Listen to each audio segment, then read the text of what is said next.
Good morning, শুভ সকাল। কেমন আছেন আপনারা সবাই? নিশ্চয়ই খুব ভালো আছেন, আমিও খুব ভালো আছি। আজ হলো মঙ্গলবার, ঘড়ির কাঁটা 11:30টার ঘরে। অফিসের কাজের জন্য দুই একজন লোক এসেছিল, তারা বাইরে বসে কথা বলছে। আমি আর কি কাজকর্ম শুরু করব।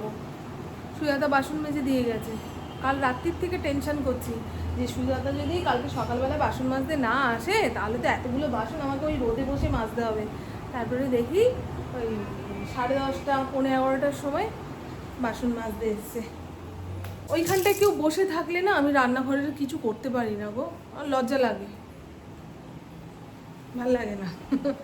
ওই জন্য তো এবারে ভেঙে চুরে যে রান্নাঘরটা বানাবো একটু মানে আড়াল আবডাল রাখতে হবে। রান্নাঘরে কি করছি না করছি এখানে কেউ বসে যেন জানতেও না পারে, দেখতেও না পারে, বুঝেছেন? ভাবছি কি চা খাই, তবে আজকে মারাত্মক গরম, মারাত্মক গরম। ঘাম হচ্ছে না আপাতত, কিন্তু যা রোদ্দুর উঠেছে, কি রাঁধবো কি বাড়বো বুঝে উঠতে পারি না, জানো তো। গরমে খেতে ইচ্ছা করে না, আবার ডাল ভাত আলু সেদ্ধ করে রাখলে এই দিয়ে খাওয়া যায়। একটু মাছ ভাজতে পারতে, তাহলে আগে থেকে বলো তোমরা কি খাবে না খাবে, সেই বুঝে রান্না করি। আজকে ডাল আলু সেদ্ধই করবো, আমরা রয়েছে জানো।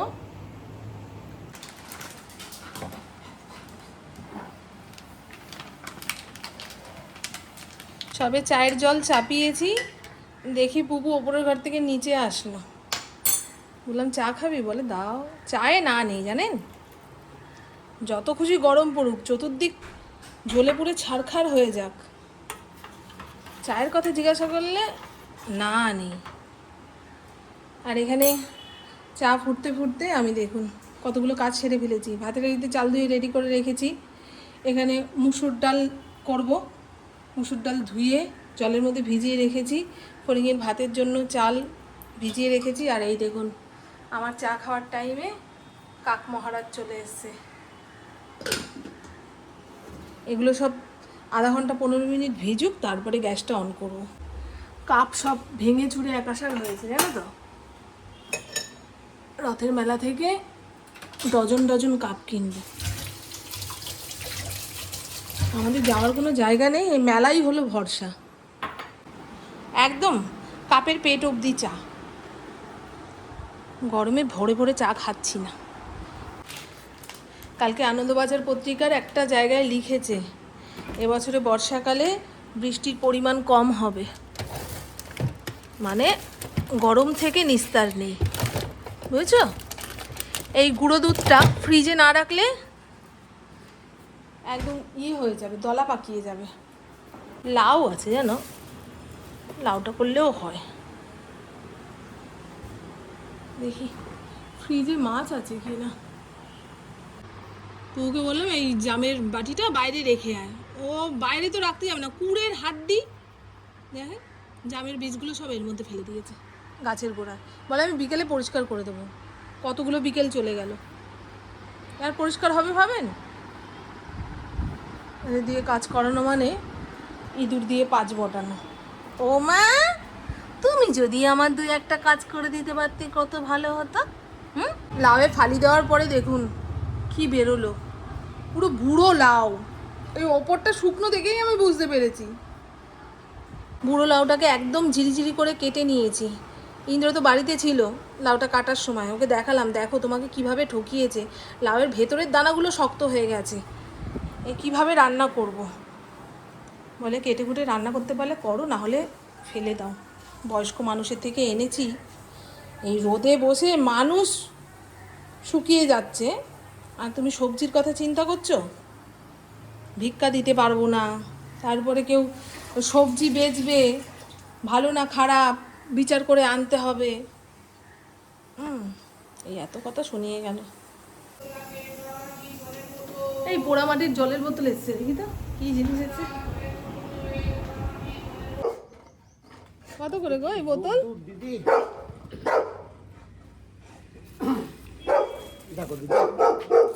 কত করে এই বোতল? এই বোতল আছে, ধরো ধরো ধরো, আগে ধরো। 140 আর 190। 140 190। হ্যাঁ, যে বাঁকুড়ার থেকে আনতে হয় দিদি, বালি দিয়ে পোড়ানো, জল খুব সুন্দর ঠান্ডা থাকে দিদি। আর এই যে এই পেট চ্যাপটা বোতলটা এই একই, এগুলো একই রেট। 120 টাকা। দেখ বাবাই, এ বাবাই এই বোতলটা দেখ বাবাই, ভরে রাখি বলে 1-1.5 ঘন্টা জলটা ভরে রাখবেন। জল থেকে এত সুন্দর গন্ধ বেরোবে, ফুটো ফাটা না থাকলেই হয়। হয়েছে, থাক এখানে। প্রথমে যে মাটির বোতলটা রেখেছিলাম, জল ভরার পরে দেখি পেট চুইয়ে জল পড়ছে। আমার তো মাথায় হাত, যে 120 টাকা দিয়ে সবে মাত্র রাখলাম, এখন কত দূরে লোকটা চলে গেছে, আদৌ পাবো কিনা। ওই পাশের বাড়ির দিদিকে বলছি একটুখানি ডাকো না, তোমাদের তো গেট দিয়ে তাড়াতাড়ি বেরোতে পারবে, আমার গেট খুলতে গেলে ফড়িং বেরিয়ে যাবে। তা ও তো কিছু বোঝেই না বাংলা। তারপরে আমি আবার ছুটতে ছুটতে গেলাম, এই সামনের দোকানটা দাঁড়িয়ে বোতল বিক্রি করছে, ওর সামনে জল ভরে চতুর্দিক দেখে আনলাম। এবারে ঠিক আছে, ওই বোতলের ঢকটা ভালো ছিল। বাবা, এতক্ষণ ইন্দ্রর ঠকে যাওয়ার কথা বলছিলাম, এই মাটির বোতল রেখে যদি ইন্দ্র দেখতো পেট দিয়ে চুয়াচ্ছে জল, বলে তুমি তো বুদ্ধিমান, তাহলে তুমি কেন ঠকলে? এ ভাই পাল্টে দিয়েছে রে। এই কি ডাকতেও পারে না, কি বলে। হ্যাঁ, ওনার সামনে জল ভরে দেখে তারপরে এনেছি। লোকে ভাববে 120 টাকার জিনিস কত তদন্ত করে তারপর নিচ্ছে। আঁকা বোতলে বিক্রি হচ্ছে। হ্যাঁ, ফিরিয়ে দিয়েছি রে। হ্যাঁ, নতুন দিয়েছে একটা, ওরাও রেখেছে। ওদের বোতলটা ভালো বেরিয়েছে। চলুন, এখনো চিংড়ি মাছের খোসা ছাড়াতে হবে, আমরা কাটতে হবে, অনেকটা সময় লাগবে গো। রান্নার মাঝখানে এদিক ওদিকে গেলেই ব্যাস গন্ডগোল হয়ে যায়।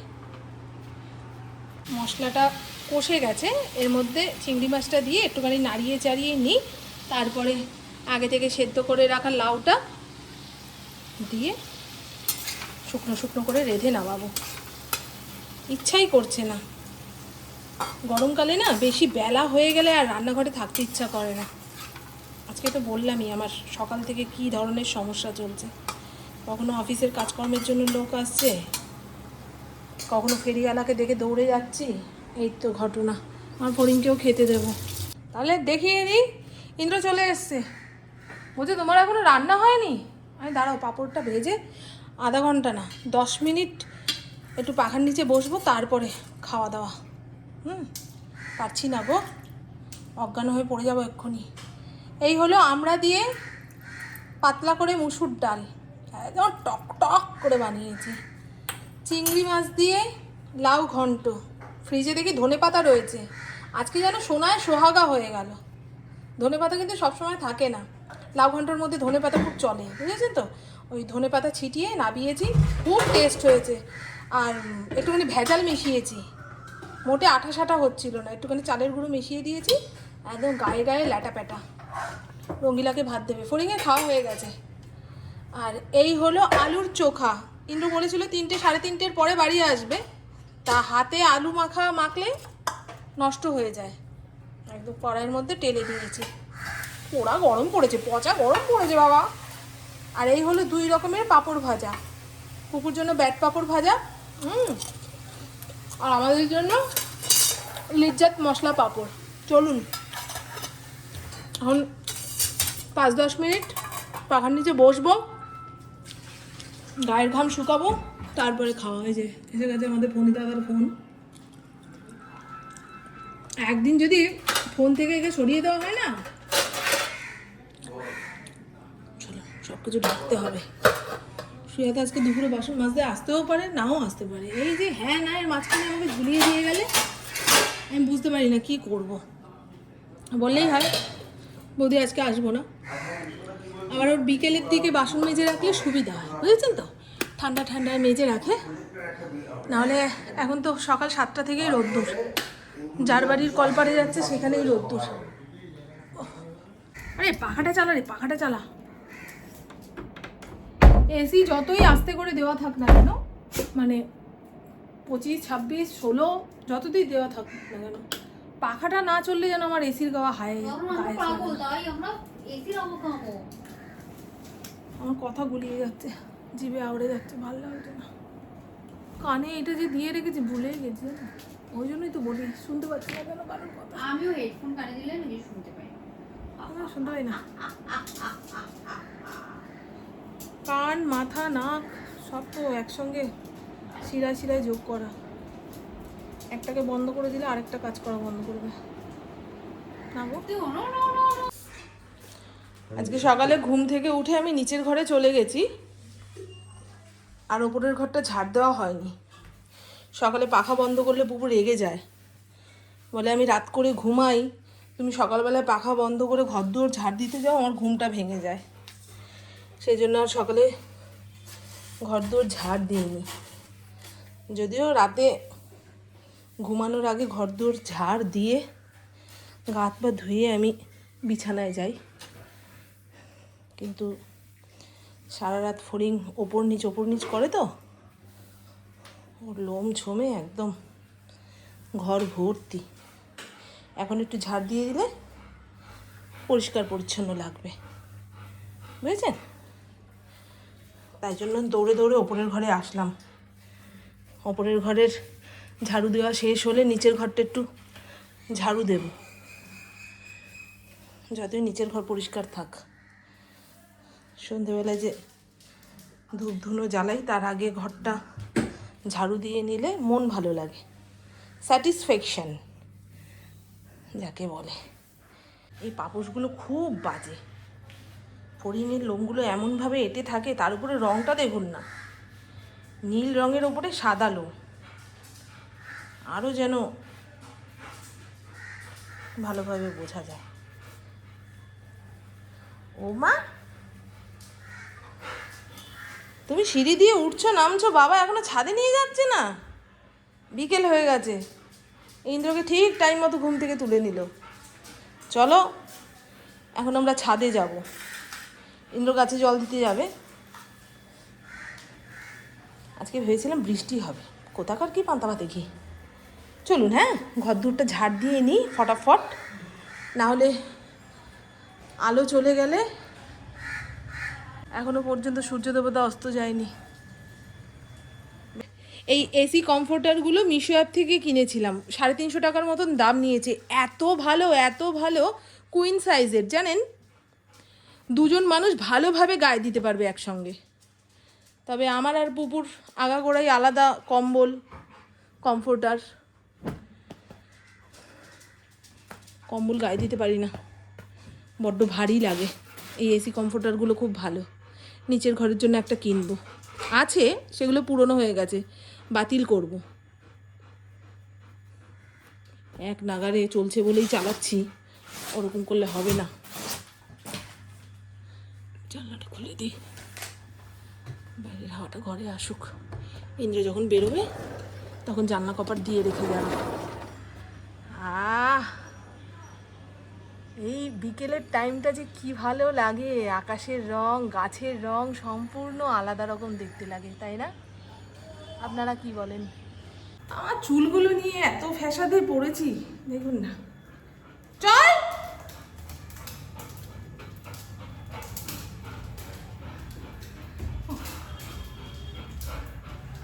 এখন রোদের তাপ উঠছে। আগে একটা টাইমে বিকেলের দিকে ছাদে আসতাম, এখন আর আসতে পারি না গো, গরম হাওয়া। সব লেবুগুলো তো পড়ে যাচ্ছে, সবেদাও কি পড়ে গেছে নাকি? মা, সব লেবু ঝরে গেছে দেখো। এত রোদের তাপ থাকলে গাছে ফুল ফল ধরে রাখে কি করে? রথের আগে আগে সব পরিপুষ্ট হবে। অনেকগুলো পেয়ারা ধরেছে একসঙ্গে, আর এই গাছের পেয়ারা খুব স্বাদ গো। সবেদা পেরে নিয়ে যাবো গো ইন্দ্র, অনেক বড় হয়ে গেছে, এরপরে হনুমানে এসে খাবে। চুরি, হ্যাঁ, জয় গুরু। বুঝেছেন কত বড় বড় সবেদা হয়েছে? সব পারছি না, একটা পারি তাহলে। দুটো পারো। আর কোনটা পারবো? এটা ওইটাও হ্যাঁ পারো। আর নিয়ে আস্তে আস্তে আরেকটা আছে বড় হতো, ঠিক আছে এটাও বড় হতো, এটাও নিয়ে নিয়ে ঠিক আছে একটা করে পারলেই হতো, জানেন তো। ঠিক আছে বুঝে গেছি। এই দেখুন, এই আম গাছ থেকে তো একটা আম পেড়ে খেলাম। প্রত্যেকটা ডালে ডালেই দেখুন আমের বোল এসে। ও আম ধরেও গেছে, এই দেখুন। এটা 12 মাসের আম গাছ না গো? এই দেখুন, এগুলোকে সুন্দরভাবে যত্ন করলে পেয়ারা হয়, বড় বড় পেয়ারা হয়। দেখেছে আমার বন্ধুরা আর বছরের। একটা বিছানার চাদরকে দুভাগ করে অর্ধেক ওই সোফার মধ্যে পেতেছি, আর অর্ধেক একোনা ওকোনা গুজে চেয়ারে পেতে রাখলাম। ভালো লাগছে। আমার ঘরে বিছানার চাদর বলুন কিংবা সোফার কভার একটু হালকা কালারের দিলে বেশ মানানসই হয়, তাহলে ঘরটা অনেক বড় বড় লাগে। আমি জানি আগের হলুদ কভারটা আমার চোখে তো ভালোই লাগছিল না, আপনাদেরও অনেকের চোখে ভালো লাগেনি। খালি ভাবছিলাম কবে পাল্টাবো কবে পাল্টাবো। এক ফোঁটাও হাওয়া নেই, গাছের পাতা নড়াচড়া করছে না। আর সারাদিনে যে কতগুলো নাইটি চেঞ্জ করছি। সকালে স্নান ধান করে এসে টুকটাক যে কাজকর্মগুলো থাকে সেইগুলো করে নিয়ে আপনাদের সামনে আসবো বলে একখানা হাতালা নাইটি পরি। আবার রান্নাবান্না সেরে সেই নাইটি ছেড়ে একখানা হাত কাটা নাইটি পরি। আবার বিকেলের কাজকর্ম সেরে ধূপ ধুনো দেওয়ার আগে ওই জামাটা ছেড়ে এরকম একটা জামা পরি। আবার রাত্রিবেলায় রান্নাঘরের কাজকর্ম সেরে যখন ঘুমাতে যাব তখন গা কাপড় ধুয়ে একেবারে ঘুমোতে যাওয়া। বারবার গায়ে জল ঢালতে পারছি না, সেই জোড়ো রুগীদের মতন গা হাত পা চাবাচ্ছে। আর দিনে এতগুলো নাইটি ছাড়ছি তো নাইটির আকার লেগে যাচ্ছে গো, অনেক নাইটি।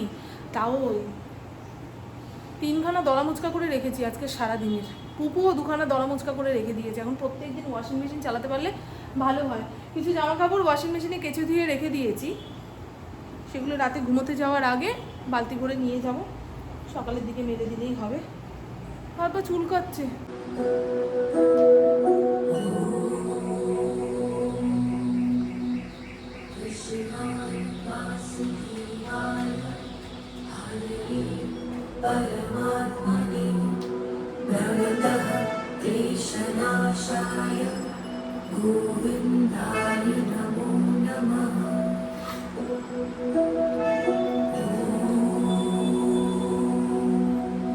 পপু একবার বললো খাবো না চা, তাও বলছে তুমি যদি বানাও তাহলে খাবো। আমি বানাচ্ছি, তোকে বানাতে হবে না। রাতের যেটুকু ভাত ছিল জল ঢেলে পান্তা বানিয়ে রাখলাম, আলু ভাজা দিয়ে পান্তা ভাত খাবো। আয় বাইরে আসবি নাকি এখানে খাবি? নিজের মন ভালো রাখতে হবে, সব খেয়ে দে তারপরে উপরে যেতে হবে। তো চলুন বন্ধু, হ্যাঁ এখন আমি রাতে ভাত খাওয়ার জন্য আলু ভাজবো, ওটা আর দেখাতে পারবো না। আলু ভাজার কি দেখবেন, তারপরে জল ঢালা ভাতের সঙ্গে সবাইকে বাটিতে বাটিতে করে দিয়ে দেবো, খেয়ে দিয়ে শুয়ে পড়ুক, ব্যাস। এই তো গরমকালে রান্নাবান্নায় ফাঁকি দিলে কেউ বুঝতেই পারবে না। খুব গরম, আজকে জল ঢালা ভাত খেতে হবে, খুব গরম, আজকে ডাল আলু সেদ্ধ ছাড়া কিছু রান্না করা যাবে না, তাই না? টাটা বন্ধু, আমার বকবক আজকের মতন এইটুকুই। আপনারা সবাই খুব খুব খুব ভালো থাকবেন, নিজের শরীরে খেয়াল রাখবেন, সুস্থ থাকবেন, আর অল টাইম স্মাইল করতে হবে। টা খুব ভালো থাকবেন। এই দেখুন, রাতে যদি ভাত কম পড়ে এইটা 2 বস্তা মুড়ি এনে রেখেছে, মুড়ি দিয়ে পান্তা ভাত খেতে যে কি ভালোবাসে। যথেষ্ট পরিমাণে ভাত থাকলেও তার মধ্যে গপ গপ করে কতটা মুড়ি ঢালবে, বলে এই মুড়ি দিয়ে পান্তা ভাত খেলে অম্বল হয় না। সব গ্যাস অম্বলের রুগী বাবা। আমিও গ্যাস অম্বলের রুগী, তবে আমার মানে অতিরিক্ত টেনশনের কারণে হয় গ্যাস অম্বল, খাওয়া দাওয়ার জন্য নয়। ডাক্তার দেখিয়েছিলাম, ডাক্তার বলেছে টেনশন করবেন না, তাহলে জীবনে আপনার গ্যাস অম্বল সারবে না। বুঝেছেন কি বললাম? সবারই কম বেশি টেনশন আছে না? টেনশন এখন একটা রোগ, বিশাল রোগ, মানে মারণ রোগ সেরে যাবে কিন্তু টেনশন রোগ ছাড়বে না।